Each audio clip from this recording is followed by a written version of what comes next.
महाभारत काल की बात है कि एक बार धर्मराज युधिष्ठिर ने भगवान श्री कृष्ण कहा, हे त्रिलोकीनाथ, मैंने ज्येष्ठ माह के शुक्ल पक्ष की निर्जला एकादशी की कथा सुनी। अब आप कृपा करके आषाढ़ माह के कृष्ण पक्ष की एकादशी की कथा सुनाइए। इस एकादशी का नाम तथा महात्म्य क्या है, सो अब मुझे विस्तार पूर्वक बताएं। श्री कृष्ण ने कहा, हे पांडुपुत्र, आषाढ़ माह के कृष्ण पक्ष की एकादशी का नाम योगिनी एकादशी है। इसके व्रत से सभी पाप नष्ट हो जाते हैं। यह व्रत इस लोक में भोग तथा परलोक में मुक्ति देने वाला है।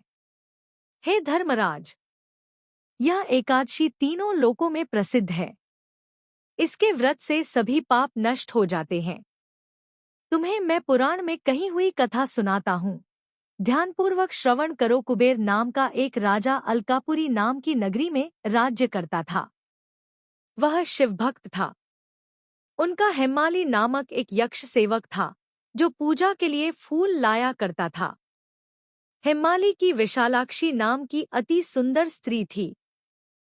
एक दिन वह मानसरोवर से पुष्प लेकर आया, किंतु कामासक्त होने के कारण पुष्पों को रखकर अपनी स्त्री के साथ रमण करने लगा। इस भोगविलास में दोपहर हो गई। हेमाली की राह देखते देखते जब राजा कुबेर को दोपहर हो गई तो उसने क्रोधपूर्वक अपने सेवकों को आज्ञा दी कि तुम लोग जाकर पता लगाओ कि हेमाली अभी तक पुष्प लेकर क्यों नहीं आया।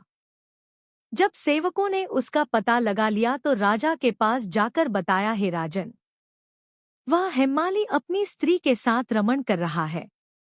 इस बात को सुन राजा कुबेर ने हेमाली को बुलाने की आज्ञा दी। डर से कांपता हुआ हेमाली राजा के सामने उपस्थित हुआ। उसे देखकर कुबेर को अत्यंत क्रोध आया और उसके होंठ फड़फड़ाने लगे। राजा ने कहा, अरे अधम, तूने मेरे परम पूजनीय देवों के भी देव भगवान शिवजी का अपमान किया है। मैं तुझे श्राप देता हूँ कि तू स्त्री के वियोग में तड़पे और मृत्युलोक में जाकर कोढ़ी का जीवन व्यतीत करे। कुबेर के श्राप से वह तत्क्षण स्वर्ग से पृथ्वी पर आ गिरा और कोढ़ी हो गया। उसकी स्त्री भी उससे बिछड़ गई। मृत्युलोक में आकर उसने अनेक भयंकर कष्ट भोगे, किंतु शिव की कृपा से उसकी बुद्धि मलिन न हुई और उसे पूर्व जन्म की भी सूध रही। अनेक कष्टों को भोगता हुआ तथा अपने पूर्व जन्म के कुकर्मों को याद करता हुआ वह हिमालय पर्वत की तरफ चल पड़ा।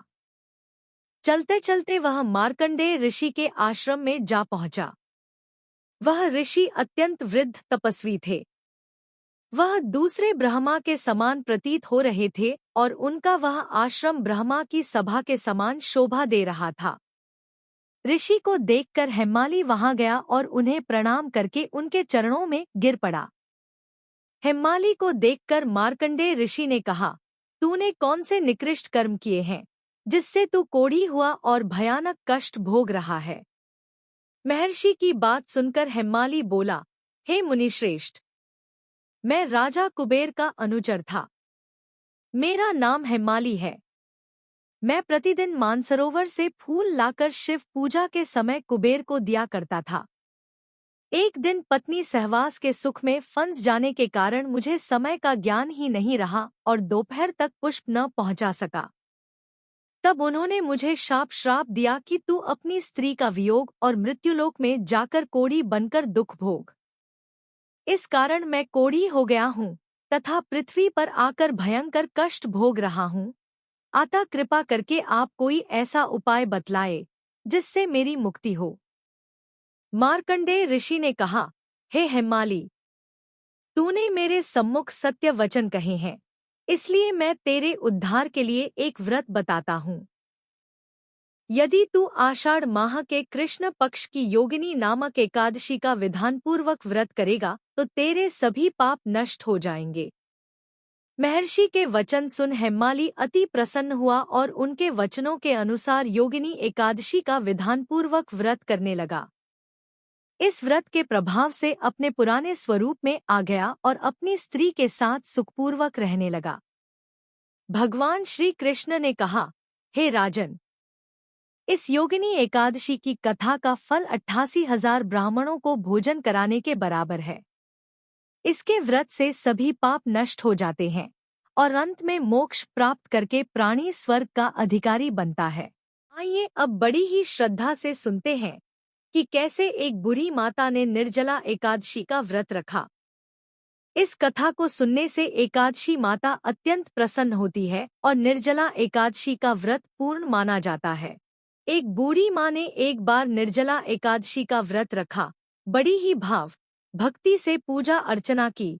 उन्हें वृद्धावस्था में क्या बाधा थी? वे तो अपने पुत्र पौत्रों की सुख सुविधा के लिए व्रत रखने लगी थी।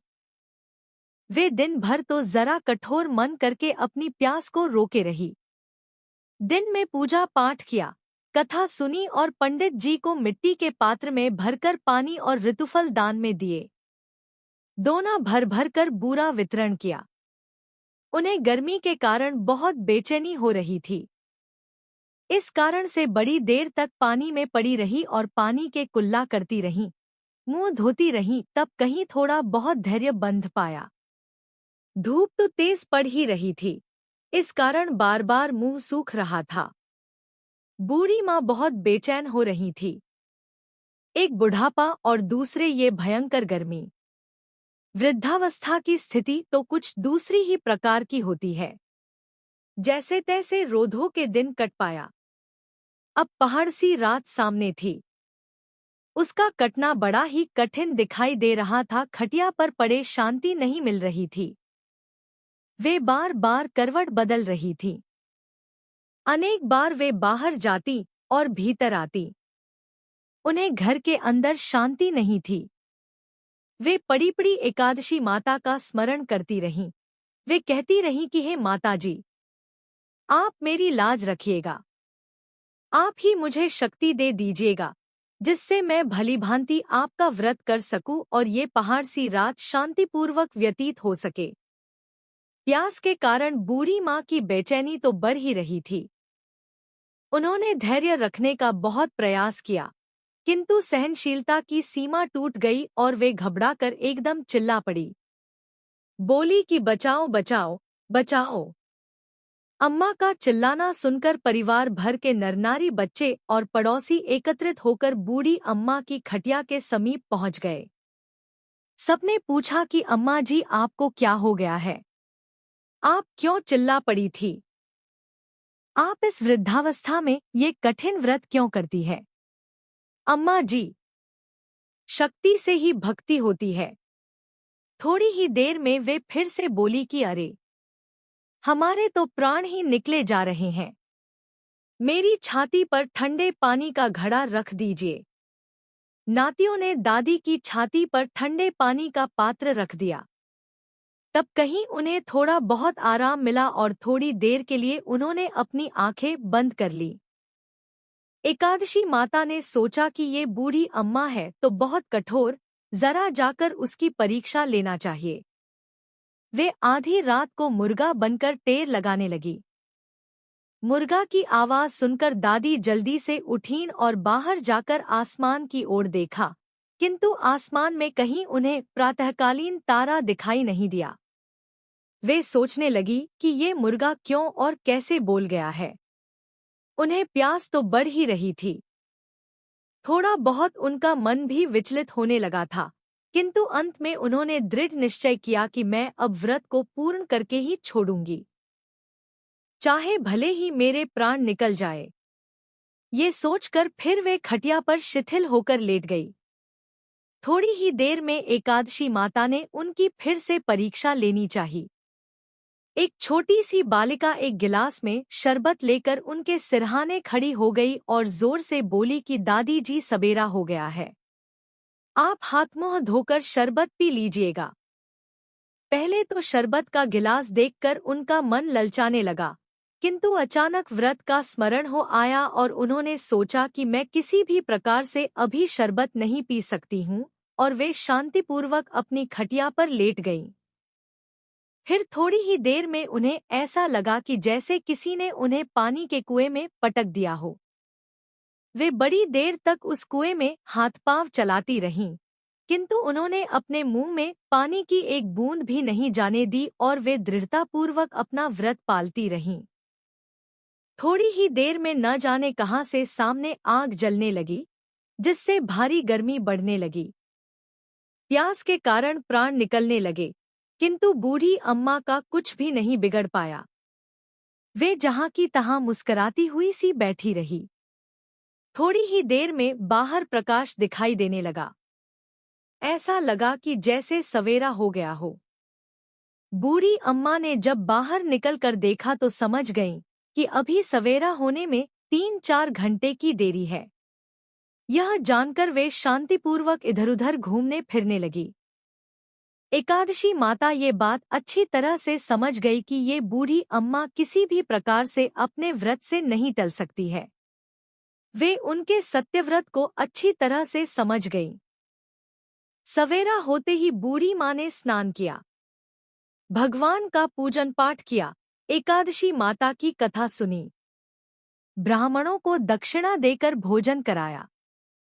तब कहीं उन्होंने जल ग्रहण किया। कन्याओं को भोजन कराने के बाद अम्मा ने भोजन किया। उस श्रेष्ठ व्रत के प्रताप से बूढ़ी अम्मा की आयु में वृद्धि हो गई। उनका घर परिवार हरा भरा हो गया। घर में अब उनके कोई अभाव नहीं रहा। वे हर तरह के सुख साधनों से संपन्न हो गईं। नाती नातिनों से उनका घर भर गया और वे उसी दिन से 12 महीने की एकादशी का व्रत करने लगी। एकादशी माता के व्रत के प्रताप से इस संसार में हर प्रकार के सुख भोग कर अंत में वैकुंठ धाम को चली गईं। ऐसा है तुरंत फल देने वाला एकादशी माता का व्रत। उसी समय से संपूर्ण उत्तर भारत में यह व्रत प्रारंभ हो गया और लोगों के दुख दारिद्र्य दूर होने लगे। कलयुग में यह व्रत अधिक प्रभावपूर्ण है। वीडियो पसंद आया तो वीडियो को लाइक करके चैनल को सब्सक्राइब कर ले, क्योंकि इस चैनल पर आपको ऐसे हाई वीडियोस मिलते रहते हैं। कमेंट बॉक्स में जय श्री कृष्णा लिखना ना भूले।